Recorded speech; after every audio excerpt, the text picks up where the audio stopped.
Olá pessoal, me chamo Lucas Macedo e hoje, juntamente com a equipe executora desse trabalho, nós iremos apresentar para vocês como nós realizamos o experimento de acompanhamento da umidade relativa do ar ao longo do dia no Parque Sabiá, na cidade de Uberlândia. Esse trabalho é um experimento realizado na disciplina de Fenômenos de Transporte 3 e é orientado pelo professor Dr. Luiz Gustavo. Além disso, ele foi realizado no dia 18 de junho de 2023. E aqui está a equipe executora que participou da aplicação deste ensaio e ela é composta pelo Ângelo Fernandes, pela Ana Gabriela, pela Ana Laura, pela Laís Ribeiro, por mim, Lucas Macedo, pela Maria Fernanda, pela Marina Ferreira e também pelo Vitor Labruna.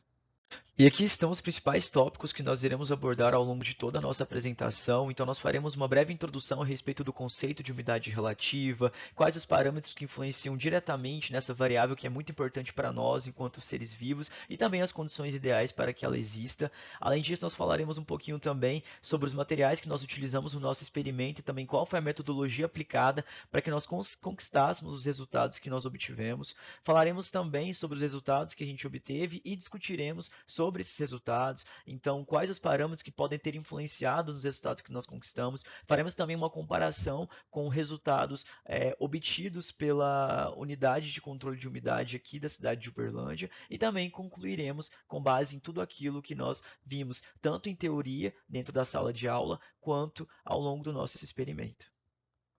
Desse modo, vamos falar um pouquinho agora sobre a teoria que norteia o conceito de umidade relativa.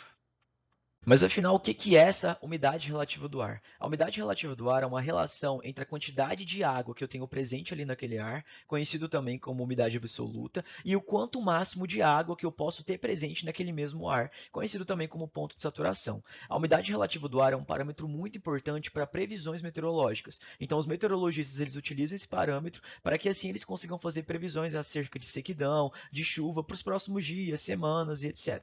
Além disso, é importante frisar também que se a minha umidade relativa ela estiver abaixo do meu ponto de saturação, nós temos ali o ponto de orvalho, que ele vai ser evidenciado pela presença de névoas, de neblinas, e se essa umidade estiver acima do ponto de saturação, a gente vai ter a presença ali das precipitações. Além disso, essa umidade hoje ela vai estar presente no ar graças aos processos hidrológicos que acontecem com a água. Então a água ela passa pelo processo de evaporação e toda aquela água que sobe para a atmosfera e que não se torna nuvem, automaticamente passa a compor o nosso ar.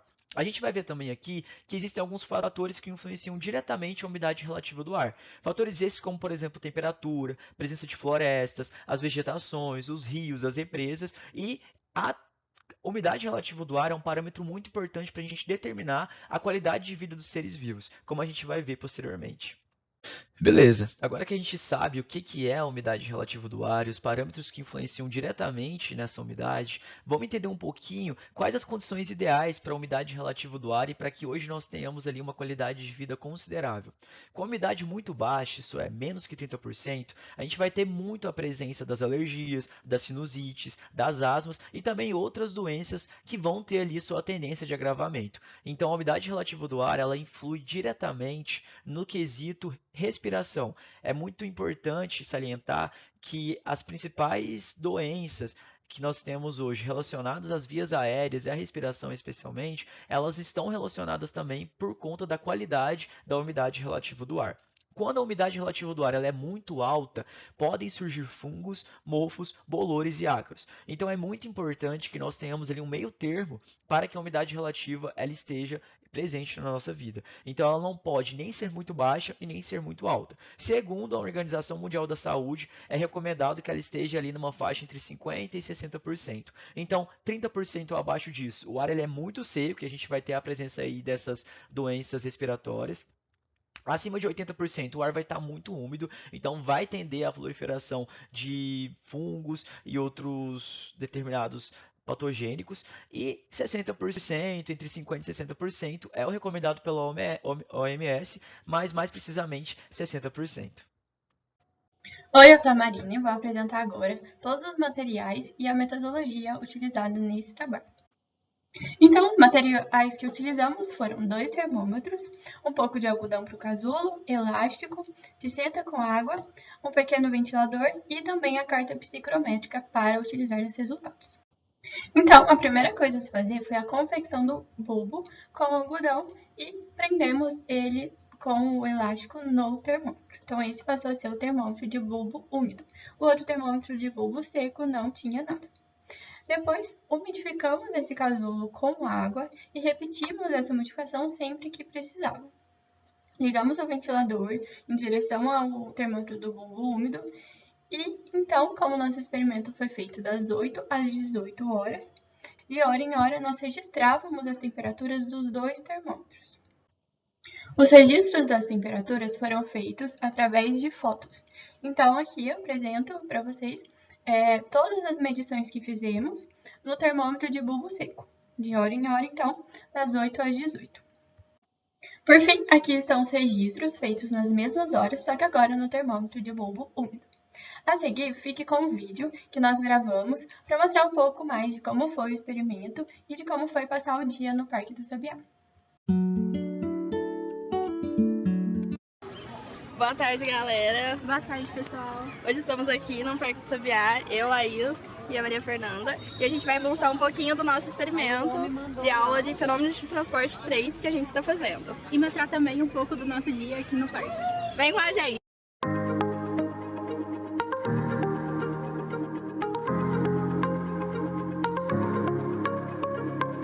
A gente está aqui com 2 termômetros, que a gente pegou emprestado ali da sala do PET. E aqui a gente amarrou um algodão para servir de bulbo úmido. Então a gente está umedecendo ele de 30 em 30 minutos, mais ou menos. E aqui a gente tem o nosso bulbo seco.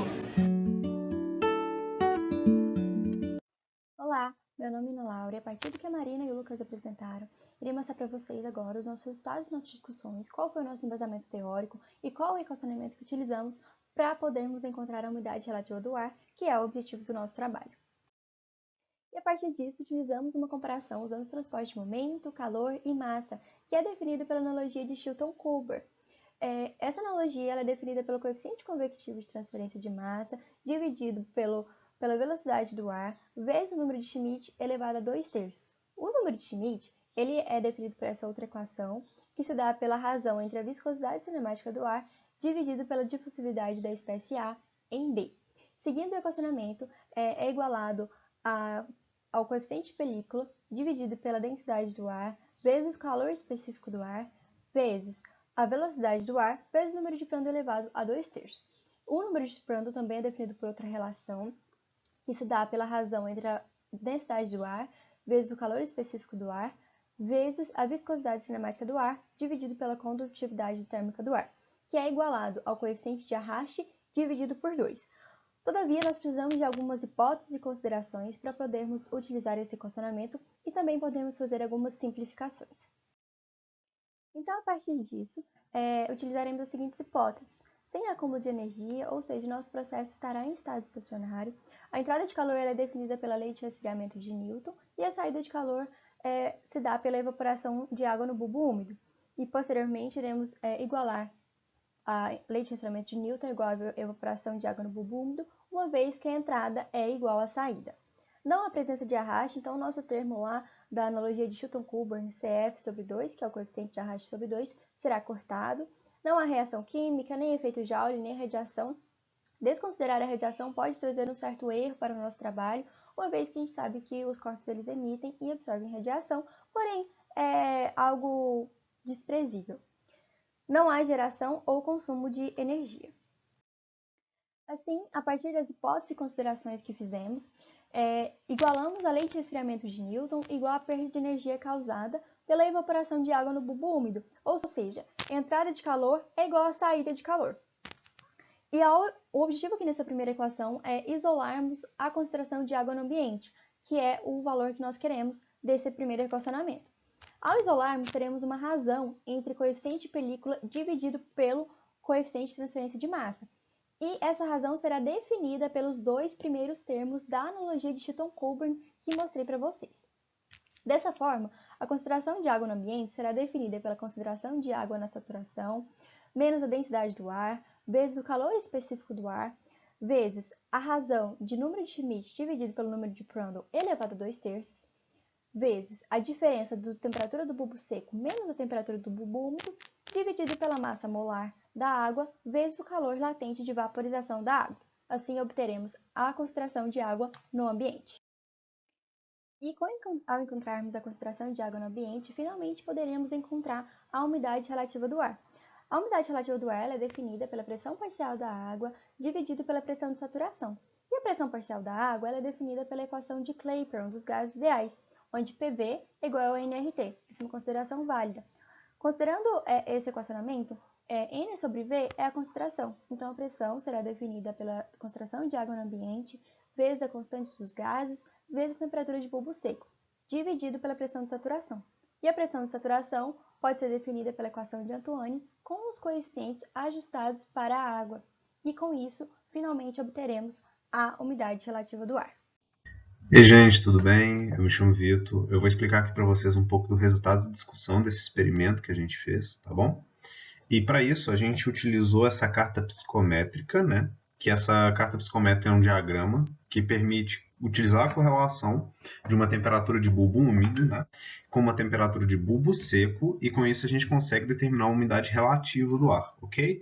Então vou explicar rapidinho para vocês como é que foi isso. A gente pegou aqui e a gente traça uma reta do bulbo seco, né, que é de 25 graus para cima, como vocês podem observar aqui, né? E a gente também pega de bulbo úmido, né, que está até escrito aqui, e traçamos essa daqui, que ela é como se fosse uma diagonalzinha, tudo bem? Dentro da interseção que a gente tem, a gente vai ter o ponto que a gente vai pegar e analisar para ver a umidade relativa, que são justamente o quê? Todas essas linhazinhas aqui, ó. Tá vendo essas linhazinhas aqui? Elas são todas as linhas de bulbo úmido de um bulbo seco, ok? Que vai retornar para mim a umidade relativa. Então, nesse caso, eu peguei, fiz a interseção e peguei o meu pontinho de interseção, que é mais ou menos aqui, ok? Com esse pontinho de interseção, eu consegui analisar que a minha umidade relativa ela estava em torno de 41%, ok? E agora a gente obteve esses resultados aqui, fazendo a carta psicométrica para cada um desses horários, levando em conta a minha temperatura de bulbo seco e a minha temperatura de bulbo úmido, ok? A gente obteve esses valores aqui, tá? E a gente fez a comparação, né, com a unidade MED, que era lá do Campo Santa Mônica, para a gente ver o desvio relativo que a gente esperaria em relação a esse valor, ok? A gente percebe que existe um desvio relativo. E isso daqui tem que ser levado em conta por alguns fatores. Acho que o principal deles é o fato do ponto de medição que a gente estava utilizando ser no Parque do Sabiá e do lado de um grande corpo d'água, tá? Que é um lago que tem lá. E isso altera um pouco sim a umidade relativa esperada em certos pontos. A questão é que assim, a gente percebe que no início do dia a gente tinha uma umidade até que semelhante aqui, e ao longo do dia a gente foi criando uma diferenciação. Para o final do dia, o que aconteceu? A umidade ainda se permaneceu um pouco alta, a umidade continuou um pouco em alta, acho que fato justamente dessa evaporação que a gente tinha desse corpo d'água, ok? Então a gente obteve esses desvios relativos aqui, e em comparação eles são até que aceitáveis, ok?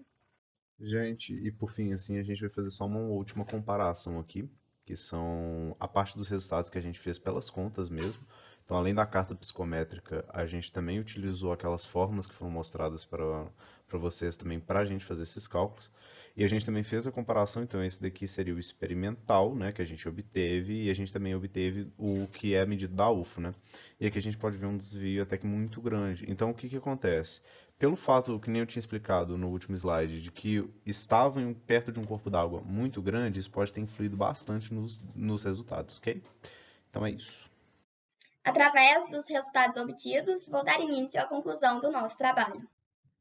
Portanto, através da prática realizada no dia 18/6, no Parque do Sabiá, encontrou-se uma umidade relativa máxima de 70% e uma umidade relativa mínima de 41%.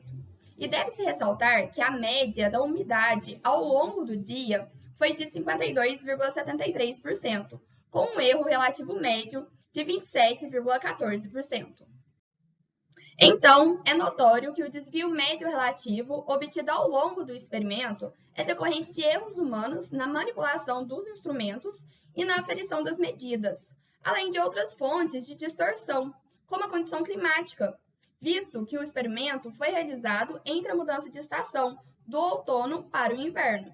E também o mesmo foi praticado ao lado de um lago, em que temos a presença de evaporação do corpo de água.